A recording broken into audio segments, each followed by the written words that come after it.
India south Africa మధ్య T20 series ఆసక్తికరంగా సాగుతోంది. ఇప్పటికే మూడో మ్యాచ్ కంప్లీట్ అవ్వగా అందులో టీమిండియా 2 మ్యాచ్ల్లో విజయం సాధించింది. సౌత్ ఆఫ్రికా ఒక్క మ్యాచ్లో విజయం సాధించింది.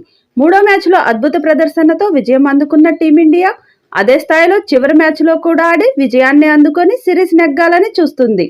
సిరీస్లో భాగంగా 4వ మ్యాచ్ శుక్రవారం జోహాన్స్బర్గ్లో రాత్రి 8:30 జరగనుంది. ఈ మ్యాచ్లో ఇండియా గెలిస్తే సిరీస్ భారత్కి వస్తుంది, లేదా సౌత్ ఆఫ్రికా గెలిస్తే సిరీస్ సమం అవుతుంది.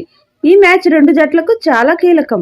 ఇక ఈ మ్యాచ్లో ఇండియా తుది జట్టు చూస్తే సంజు శాంసన్, అభిషేక్ శర్మ, తిలక్ వర్మ, సూర్యకుమార్ యాదవ్, జితేష్ శర్మ, హార్దిక్ పాండ్యా, రమణ్దీప్ సింగ్, రింకు సింగ్, వరుణ్ చక్రవర్తి, హర్షదీప్ సింగ్, రవి బిష్ణోయ్ ఉండే అవకాశం ఉంది.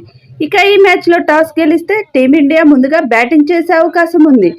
ఈ సిరీస్లో 3 సార్లు మొదట బ్యాటింగ్ చేసిన టీమిండియా 2 సార్లు 200కు పైగా పరుగులు చేసి విజయం సాధించింది. కాబట్టి మూడో మ్యాచ్లో కూడా ఫస్ట్ బ్యాటింగ్ చేసి భారీ స్కోర్ చేయాలని చూస్తుంది. ఇక ఈ మ్యాచ్లో స్టార్ ఓపెనర్ సంజు శాంసన్ ఫామ్లోకి రావాలి. ఈ సిరీస్లో మొదటి మ్యాచ్లోనే సెంచరీ చేసి రికార్డులు కొట్టిన సంజు ఆ తర్వాత 2 మ్యాచ్ల్లో వరుసగా 2 డకౌట్స్ అయ్యాడు. అతను ఫామ్లో వస్తేనే టీమిండియాకి భారీ ఓపెనింగ్ భాగస్వామ్యం వస్తుంది. చివరి సిరీస్ నిర్ణయించే మ్యాచ్ కాబట్టి ఈ మ్యాచ్లో సంజు భారీ ఇన్నింగ్స్ ఆడాలి. ఇక మరో ఓపెనర్ అభిషేక్ శర్మ ఫామ్లోకి వచ్చాడు.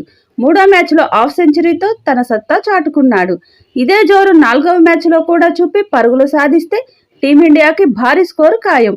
ఇక తెలుగు తేజం తిలక్ వర్మ గత మ్యాచ్లో సూపర్ సెంచరీతో దుమ్ము రేపాడు. ఈ సిరీస్లో భారత్ తరపున హైయెస్ట్ స్కోరర్గా ఉన్నాడు. అదే జోరు చివరి మ్యాచ్లో చూపిస్తే టీమిండియా మరోసారి 200కు పైగా స్కోర్ చేసే అవకాశం ఉంది. ఇక ఈ సిరీస్లో సూర్యకుమార్ యాదవ్, రింకు సింగ్, పాండ్యా నిరాశపరిచారు.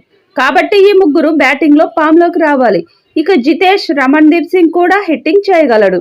బ్యాటింగ్లో రాణిస్తే ఫామ్లో ఉన్న ఇండియా బౌలర్లు సౌత్ ఆఫ్రికాను కట్టడి చేయడానికి సులభం అవుతుంది.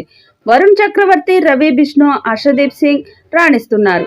మరి చివరి మ్యాచ్లో ఆల్రౌండర్ ప్రదర్శన చేసి ఇండియా విజయం సాధిస్తే సూర్యకుమార్ కెప్టెన్సీ మరోసారి సిరీస్ గెలుస్తుంది.